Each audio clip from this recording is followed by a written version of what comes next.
नमस्कार साथियों, मैं के.आर. जानी संभव एकेडमी श्री गंगानगर के यूट्यूब चैनल पे आपका हार्दिक स्वागत करता हूं। संभव एकेडमी श्री गंगानगर की टीम की ओर से 26 जनवरी 2022 की आपको हार्दिक शुभकामनाएं। आज अपने 73वां गणतंत्र दिवस मना रहे हैं। इसी के उपलक्ष्य में आप सभी को हमारी टीम से लख लख बधाइयाँ। आज अपना जो टॉपिक चल रहा था वो चला था राजस्थान का भौतिक प्रदेश। इसमें अपने पहला जो भौतिक प्रदेश था पश्चिमी मरुस्थल, उसको कंप्लीट कर लिया था। इसके बाद था अरावली पर्वतीय प्रदेश। अरावली पर्वतीय प्रदेश के अंदर अपने 2 पार्ट कंप्लीट कर चुके थे। आज अपना तीसरा जो पार्ट रहता है उसकी चर्चा करेंगे। मैं सभी विद्यार्थियों को कहना चाहता हूं, अपने घरों में कोरोना के काल में स्वस्थ रहें, सुरक्षित रहें। और किसी ने कहा है लक्ष्य ओझल न हो जाए, मेहनत करता चल, सफलता तुम्हें अवश्य मिलेगी, आज नहीं तो कल। ठीक है, अपना था अरावली पर्वतीय प्रदेश। अरावली पर्वतीय प्रदेश। आज अपने पढ़ेंगे इसका विभाजन। पहली क्लास में अपने पढ़ा भी इसकी उत्पत्ति कैसे हुई, कौन सी चट्टानें पाई जाती हैं और इसका विस्तार कहाँ है। भारत के संदर्भ में पढ़ा, राजस्थान के संदर्भ में पढ़ा। आज अपने इसका विभाजन यानी राजस्थान में जो अरावली पर्वतमाला फैली हुई है उसे कितने भागों में पढ़ा जाता है। थोड़ा सा मैप की तरफ देखते हैं। ये रहता है अपना राजस्थान का मैप।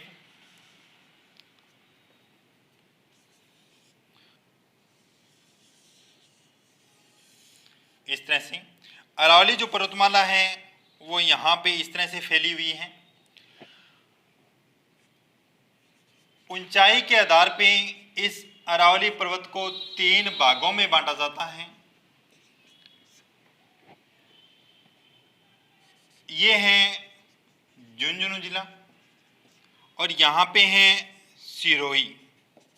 यानी अरावली का जो विस्तार है वो आबू खंड से लगा के आबू खंड खेतड़ी झुंझुनू तक पड़ता है।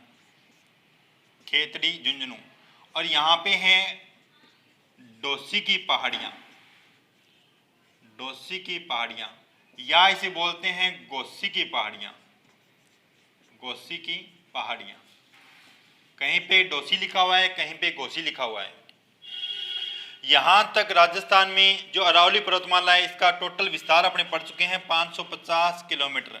यानी पूरी जो अरावली पर्वतमाला है उसका 80% भाग अपने राजस्थान में आता है।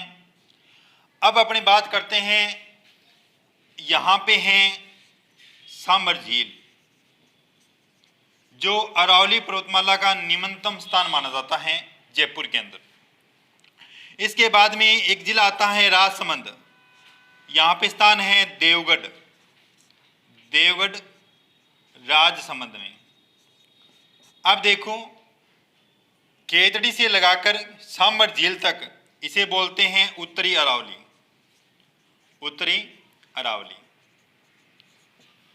और सांबर झील से लगा के देवगढ़ तक इसे बोलते हैं मध्य अरावली। मध्य अरावली। इसके बाद में देवगढ़ से सिरोही तक आबू खंड तक जो भाग हैं ये कहलाता है दक्षिणी अरावली। दक्षिणी अरावली। यानी ऊंचाई के आधार पे अरावली को 3 भागों में बांटा जाता है। ऊपर की तरफ उत्तरी अरावली, मध्य अरावली और दक्षिणी अरावली। यहां से कैसे क्वेश्चन बनते हैं इसकी यदि अपनी चर्चा करते हैं तो सीधा क्वेश्चन पूछा जाता है भी उत्तरी अरावली की सबसे बड़ी चोटी है, सबसे ऊंची चोटी कौन सी है, मध्य अरावली की कौन सी है और दक्षिणी अरावली की कौन सी है। यहाँ पे कौन से दरे पाए जाते हैं इनका क्वेश्चन बनता है। और यहाँ पर अरावली पर्वतीय जो प्रदेश हैं यहाँ पे कौन सी पहाड़ियां पाई जाती हैं, इनको लेकर क्वेश्चन पूछा जाता है। तो आज अपनी बात करते हैं पहले उत्तरी और मध्य अरावली की। आज की क्लास में उत्तरी और मध्य अरावली की चर्चा करते हैं। तो देखो, पहला है उत्तरी अरावली।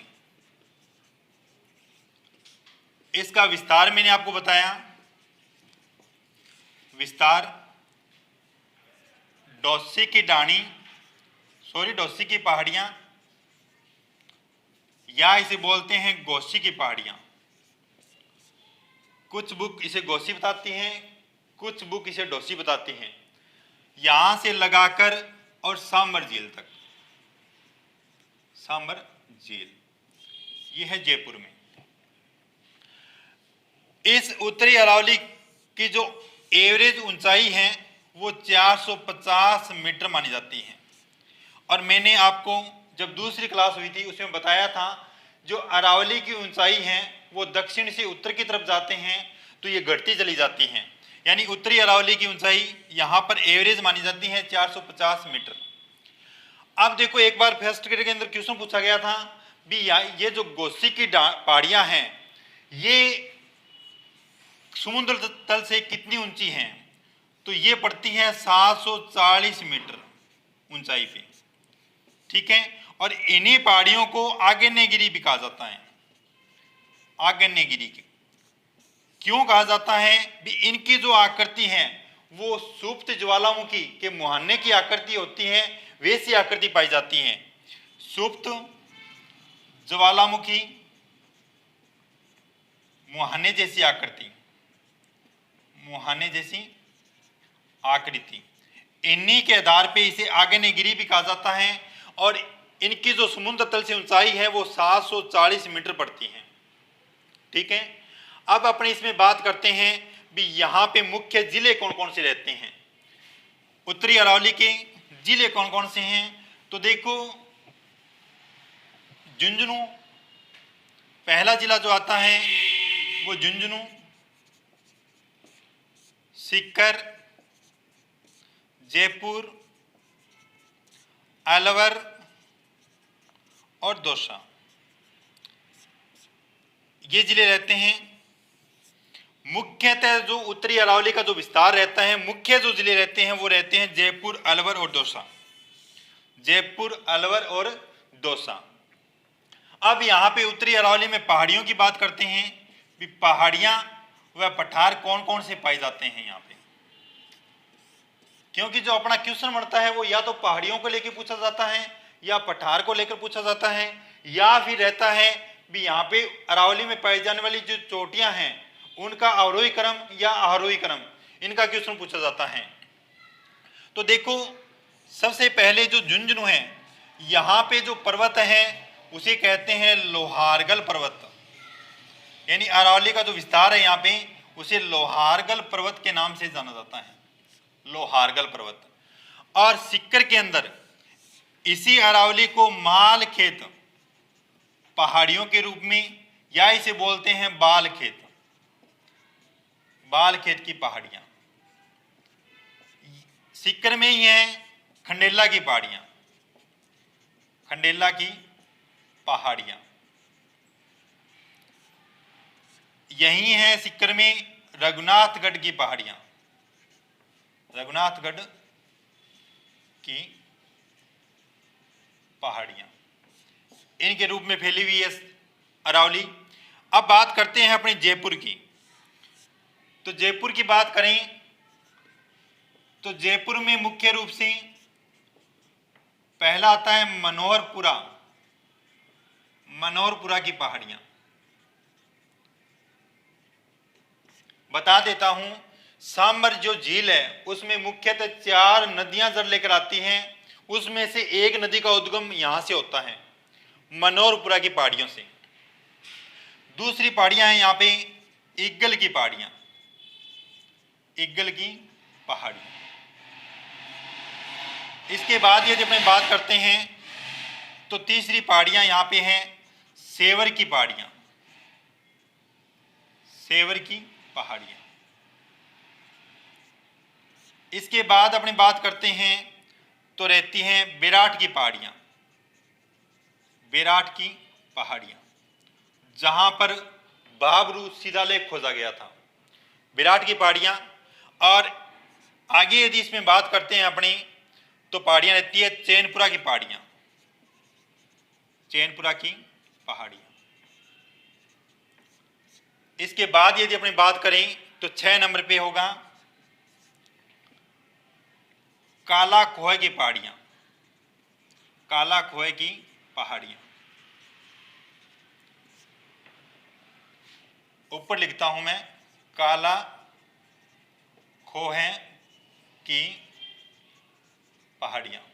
देखो, राजस्थान में सर्वाधिक जो मीणा जनजाति है वो जयपुर में पाई जाती हैं और कर्नल टोड ने इन काला खोह की पहाड़ियों को मीणा का निवास स्थान कहा था। मीणा का निवास स्थान, काला खोह की पहाड़ियों को।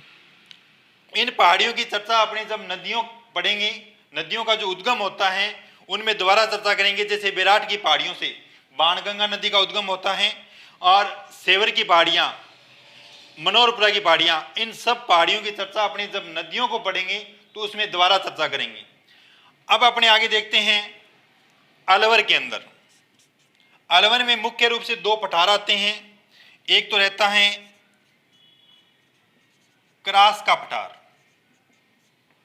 एक रहता है कांकणवाड़ी का पठार। कांकणवाड़ी पठार। अब आपके दिमाग में क्वेश्चन आता होगा, सर कहीं पे तो पहाड़ियां बता रहे हो, कहीं पे पठार बता रहे हो, इनमें क्या अंतर होता है? एक पहाड़ होता है, एक पठार होता है। देखो 3 शब्दावलियां बता रहा हूं मैं यहां पे आपको। एक पर्वत, एक पहाड़ और एक पठार। ठीक है।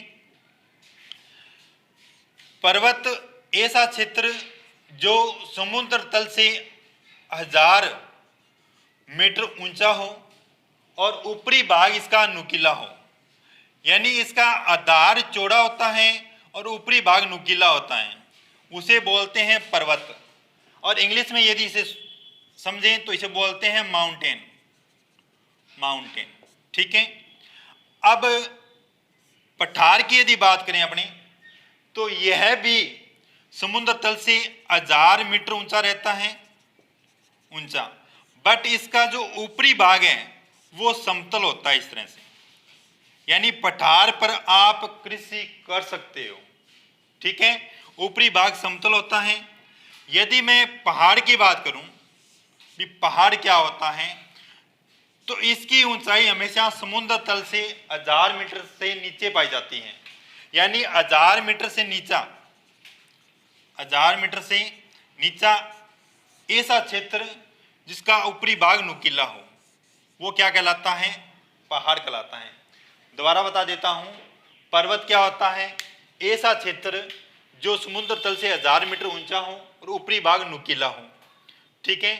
यदि 1000 मीटर से नीचा होगा और ऊपरी भाग नुकीला होगा तो वो कहलाएगा पहाड़। पठार क्या होता है? समुद्र तल से ऊंचा 1000 मीटर और ऊपर से क्या होगा? समतल होगा। ठीक है।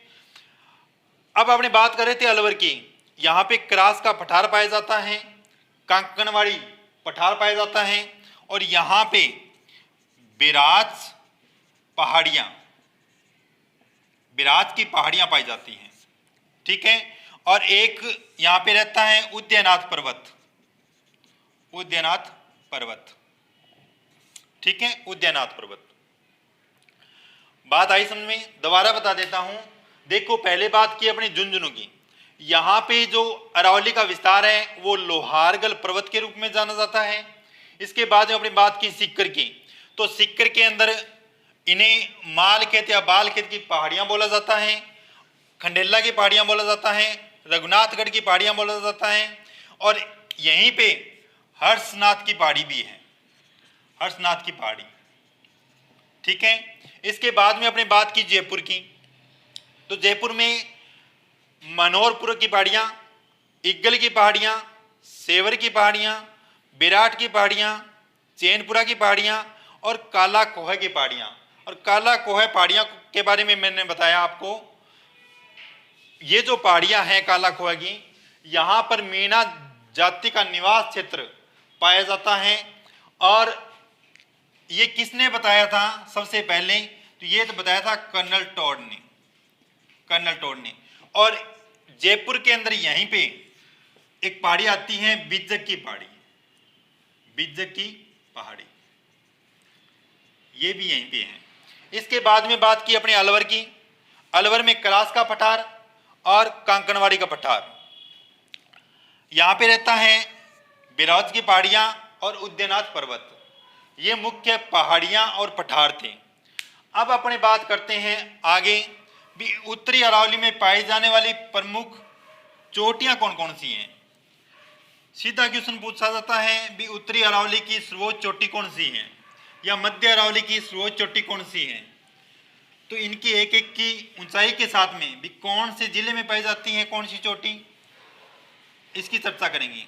आप हमारे संभव अकेडमी श्री गंगानगर के यूट्यूब चैनल को सब्सक्राइब करते रहें, शेयर भी करें और लाइक भी करें। देखो चोटियों की चर्चा करता हूं। उत्तरी अरावली की चोटियां, जो उत्तरी अरावली की सर्वोच्च चोटी है वो है रघुनाथगढ़, रघुनाथगढ़ कहाँ पड़ती है? सीकर में है। इसकी ऊंचाई यदि देखें तो 1055 मीटर है, ठीक है, रघुनाथगढ़। इसके बाद में है दूसरी जो चोटी आती है वो है मालखेत, ठीक है, ये कहाँ है? सीकर में है। इसकी ऊंचाई है 1052 मीटर। इसके बाद तीसरी जो चोटी रहती है वो है लोहारगल, लोहारगल ये कहाँ है? झुंझुनू में है, झुंझुनू, और इसकी ऊंचाई रहती है 1051 मीटर, ठीक है। इसके बाद अपने देखते हैं 4 नंबर पे, तो वो है बेजागढ़, बेजागढ़ यह भी झुंझुनू में है और इसकी ऊंचाई है 997 मीटर, 997 मीटर। इसके बाद यदि अपनी बात करें तो चोटी आती हैं खो, कहाँ है? जयपुर, इसकी ऊंचाई रहती है 920 मीटर, ठीक है। इसके बाद ही अपनी बात करें तो 6 नंबर पे आती हैं बैराज, अलवर में है, अलवर में इसकी ऊंचाई रहती है 792 मीटर, ठीक है। इसके बाद यदि अपनी बात करें तो बरवाड़ा, बरवाड़ा ये है जयपुर में और इसकी ऊंचाई रहती है 786 मीटर।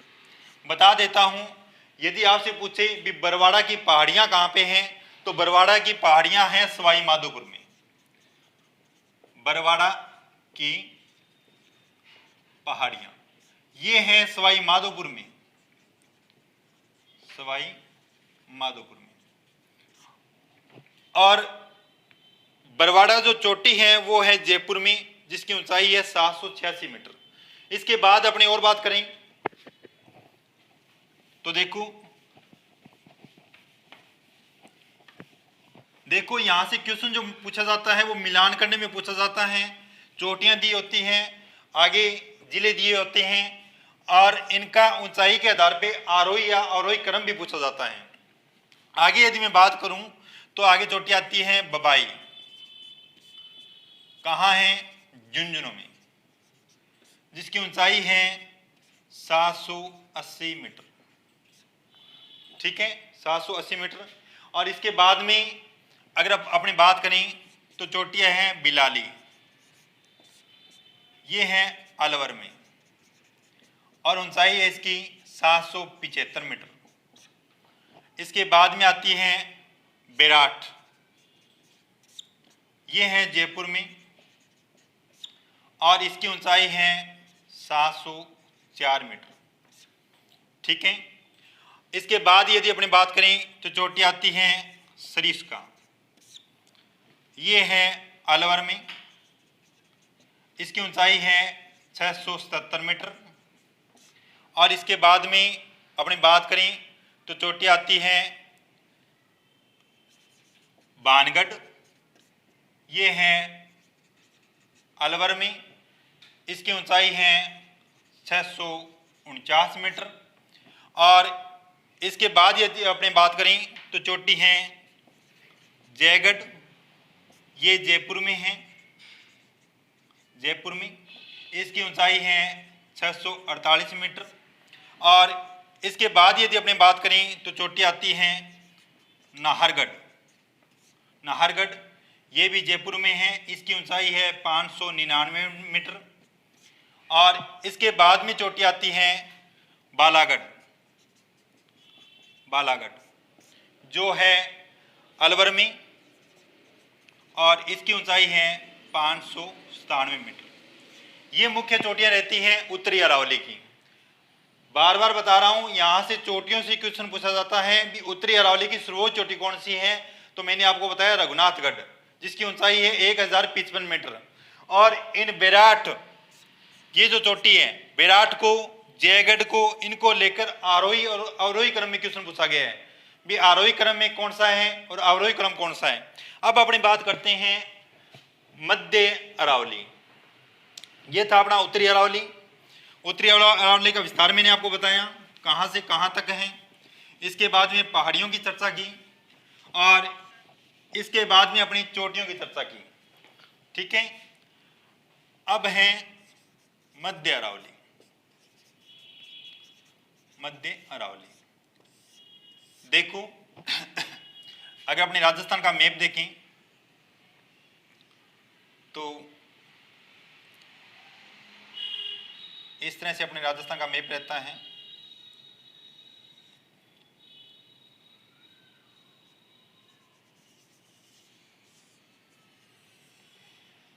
ये राजस्थान है अपना, और ये मैंने आपको बताया था जो पश्चिमी मरुस्थल, पश्चिमी मरुस्थल। इसके बाद में दूसरा जो भौतिक प्रदेश रहता है वो यहाँ पे इस तरह से, ये जो पार्ट है ये है अरावली पर्वतीय प्रदेश। ठीक है, अरावली पर्वतीय प्रदेश। इसमें अपनी उत्तरी अरावली जी थी, उसकी चर्चा कर चुके हैं सांबर झील तक, सांबर झील।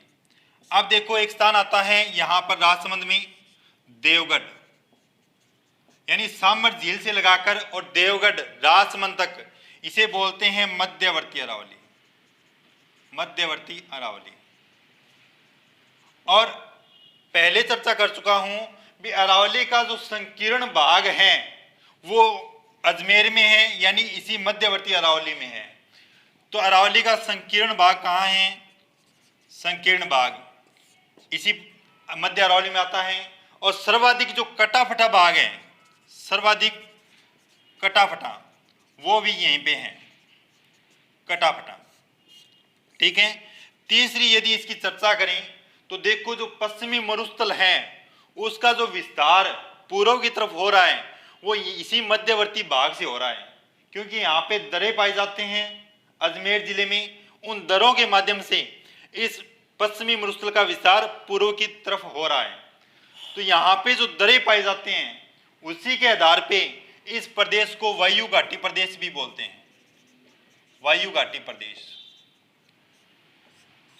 और इसी वायु घाटी में एक घाटी पाई जाती है गुगरा घाटी, गुगरा घाटी। इस घाटी में अजमेर शहर बसा हुआ है, अजमेर शहर बसा हुआ है। बात आई समझ में? सर्वाधिक संकीर्ण भाग मध्य अरावली में है, सर्वाधिक कटाफटा भाग मध्य अरावली में है, और यहां पर दरे पाए जाते हैं। अब आपके दिमाग में क्वेश्चन आता होगा, सर दरे क्या होते हैं?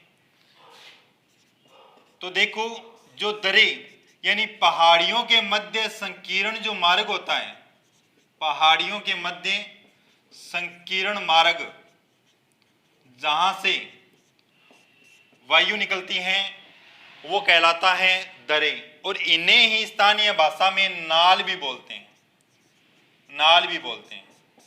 ठीक है, जब अपने दक्षिणी अरावली पढ़ेंगे तो वहां पे आप पढ़ोगे फुलवारी की नाल, देवड़ा की नाल, यानी इन दरों को स्थानीय भाषा में नाल भी बोलते हैं। अब देखो अपनी यदि बात करें मध्य अरावली की, तो अजमेर शहर का बताया, गुगरा घाटी बताई, वायु घाटी। अब यदि अपने इसकी बात करते हैं तो जो मुख्य इसके जिले रहते हैं मध्य अरावली के, इसमें रहते हैं अजमेर, इस तरह से ये मुख्य जिले अजमेर, राजसमंद और भीलवाड़ा, ये 3 जिले मुख्य रहते हैं इसमें। ठीक है, अब यहां पे है राजसमंद, इस भाग में राजसमंद, राजसमंद, और ये जो भाग है दक्षिणी भाग, ये कहलाता है मेवाड़, मेवाड़। यहां पर है अजमेर, मध्यवर्ती भाग में अजमेर। अजमेर से लगाकर राजसमंद के बीच में जो पहाड़ी भाग है उसे बोलते हैं मेरवाड़ा की पहाड़ियां, मेरवाड़ा की पहाड़ियां। ठीक है, और यहां पे ये जो है जोधपुर वाला भाग, ये कहा जाता है मारवाड़ के नाम से, यानी मारवाड़ के नाम से जाना जाता है। अब ये क्वेश्चन पूछा जाता है भी मेवाड़ को मारवाड़ से अलग करने वाली पहाड़ियां कौन सी है, तो वो पहाड़ियां हैं मेरवाड़ा की पहाड़ियां। कहां पर है, ये है अजमेर और राजसमंद के मध्य। ठीक है, अब इसी राजसमंद के दक्षिणी भाग में यहां पे पहाड़ियां पाई जाती है जिन्हें जाना जाता है कुकरा की पहाड़ियों के नाम से, कुकरा की पहाड़ियां। आपसे यह भी पूछ सकता है भी कुकरा की पहाड़ियां किन 2 पहाड़ियों को अलग करती हैं, या मेरवाड़ा की पहाड़ियों को मेवाड़ की पहाड़ियों से अलग करने वाली पहाड़ियां कौन सी है, तो वो है कुकरा की पहाड़ियां। कहां पर है, राजसमंद में। दोनों बातें ध्यान में रखना, एक बताया मैंने आपको मेरवाड़ा की पहाड़ियां, दूसरा बताया मैंने कुकरा की पहाड़ियां। ठीक है, मेरवाड़ा की पहाड़ियां मेवाड़ को मारवाड़ से या मेवाड़ को मेरवाड़ा से अलग करने वाली पहाड़ियां कौन सी है, कुकरा की पहाड़ियां हैं। ये थी इस प्रदेश की मुख्य पहाड़ियां। अब अपनी चर्चा करते हैं भी मुख्य चोटियां कौन कौन सी है यहाँ पे, मुख्य चोटियां। तो देखो 3 मुख्य चोटियां आती हैं यहाँ पे। पहली है मोरामजी, मोरामजी, या इसी बोलते हैं गोरमजी, गोरमजी, जो टाटगढ़ में है, टाटगढ़। इसकी ऊंचाई रहती है 933 मीटर। ठीक है, 933, और कुछ एक बुक इसको 934 भी बताती है। मोरामजी, गोरमजी टाटगढ़ में है 933 मीटर, कुछ बुक इसे 934 भी बताती हैं। अपने को दोनों में ध्यान में रखना है, 933 और 934। ठीक है, दूसरी जो चोटी है यहाँ पे वो है तारागढ़, तारागढ़ की चोटी। ठीक है, इसकी ऊंचाई रहती है 873 मीटर, कहीं पर 870 मीटर भी दिया होता है। यानी राजस्थान अध्ययन की जो बुक है वो तारागढ़ की ऊंचाई बताती है 873 मीटर। ठीक है, और कुछ एक गाइड है वो बताती है 870 मीटर। अपने को दोनों ध्यान में रखने हैं। अब इसके बाद में अपने बात करते हैं, तीसरा जो रहता है वो है नाग पहाड़। ठीक है, इसकी जो ऊंचाई है वो है 795 मीटर, 795 मीटर। ठीक है, ये 3 रहते हैं, मोरामजी या गोरमजी टाटगढ़, तारागढ़, नाग पहाड़। अब देखो बात करते हैं तारागढ़ को लेकर, भी तारागढ़ को लेकर हिस्ट्री में क्या क्वेश्चन बनता है। तो देखो ये जो तारागढ़ दुर्ग है, यहां पे तारागढ़ दुर्ग, और इसी भाग में एक पहाड़ी है बिठली की पहाड़ी, बिठली की पहाड़ी, बिठली की पहाड़ी। एक शासक हुआ था पृथ्वीराज, उन्होंने अपनी पत्नी ताराबाई के लिए एक महल बनवाया था, जिसे इसी के नाम पे जाना गया, तारागढ़ के नाम से, ठीक है। और बिशप हेबर ने इसे राजस्थान का जिब्राल्टर कहा है, राजस्थान का जिब्राल्टर। किसने कहा है? बिशप हेबर ने, हेबर ने, ठीक है, हेबर ने, बिशप हेबर ने राजस्थान का जिब्राल्टर कहा है। और इसी बिठली की पहाड़ी पर अजय मेरु दुर्ग की स्थापना की थी अजय राज ने 1113 के अंदर। 1113 ईस्वी में अजय राज ने अजय मेरु दुर्ग बसाया था यहाँ पे, ठीक है। इतिहास को लेके ये क्वेश्चन रहते हैं यहाँ पे। अपने पढ़ा मध्य अरावली, इसमें 3 चोटियां मोरामजी, गोरमजी, टाटगढ़ में है 933 या 934 मीटर, ठीक है। तारागढ़ को पढ़ा, इसके बाद नाग पहाड़ को पढ़ा। तारागढ़ दुर्ग के बारे में मैंने बताया, भी पृथ्वीराज जो शासक हुआ था उसने अपनी पत्नी ताराबाई के नाम पे इसका नाम रखा था। और बिठली की पहाड़ियों में बना हुआ है, और इसी पहाड़ी पे अजय मेरु दुर्ग की स्थापना की थी पृथ्वीराज ने। कब की थी? 1113 ईस्वी में की थी। अब अपनी बात करते हैं भी यहाँ पे मुख्य जो दरे हैं वो कौन कौन से हैं, उसकी बात करते हैं। तो देखो, मुख्य जो दरे रहते हैं यहाँ पे 5 दरे हैं। अपवाद स्वरूप एक आता है बड़दरा, जो पड़ता है पाली में, ठीक है। और इसके बाद में जो दरे हैं मध्य अरावली के, वो सारे अजमेर में हैं। अजमेर के अंदर कौन कौन से हैं? श्योपुर दरा, ठीक है, पीपली दरा, अरनिया दरा, जीलवाड़ा,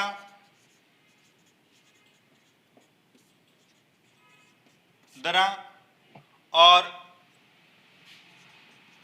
परवेरिया दरा। ये मुख्य दरे रहते हैं कहाँ पे? अजमेर के अंदर। एक है सूराघाट, सूराघाट दरा, ठीक है। दरों को लेकर सीधा क्वेश्चन पूछा जाता है कौन सा दरा कौन से जिले में है? तो बड़ दरा यहाँ पे अपवाद स्वरूप पाली जिले में पड़ता है। बाकी के जो दरे हैं श्योपुर, पीपली, अरनिया, झीलवाड़ा, परवेरिया, सूराघाट, ये सारे दरे अजमेर में हैं, ठीक है। ये था अपना मध्य अरावली। आज अपनी बात की है उत्तरी अरावली की, दूसरा पढ़ा अपने मध्य अरावली। कल की क्लास में रहेगा अपना दक्षिणी अरावली। आप हमारे चैनल संभव एकेडमी श्री गंगानगर को सब्सक्राइब करें। Thank you.